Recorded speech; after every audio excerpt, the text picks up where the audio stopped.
Many of us in the United States believe that we are living in a somewhat imperfect democracy, a flawed democracy, a democracy that is still um, um, constructing itself and restructuring itself after the cataclysmic civil war that resulted in the rise of Eastern finance capitalism over the agrarian chattel slave system, plantation system of the South.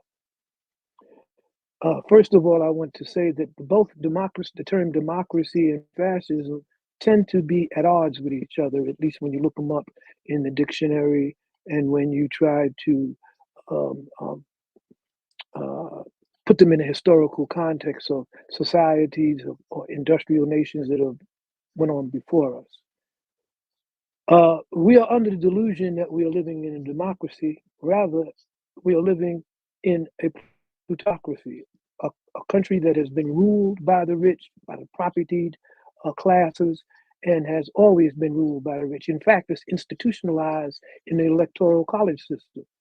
The electoral college system was created by the landed gentry, the founders of the so-called United States as we know it. And it was designed to ensure that their property and the control of their property could not be usurped by the masses of people through an electoral system, through a one person, one vote system. So the electoral college system in itself is an artifice of the rich, of the property class.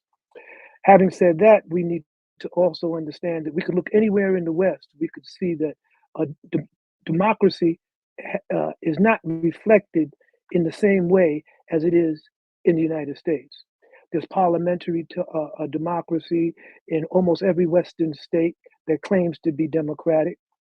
And you have a system where if the losing party loses, or if the government cannot form a majority from the opposition, then they can't rule. And so, in most Western nations that claim to be democracies, um, you have a system where the ruling party or the winning party has to get a certain number of votes before it could form a government. And if it doesn't reach that percentage of votes, usually it's 51% or something like that, or more, or 47% or 45%. It has to reach out to other parties and other political dispensations in order to form a government. Not so in the United States. In the United States, the electoral college system means that the winner takes all. Whoever wins the electoral college system, a vote is the ruler. It would ascend to the White House and national office.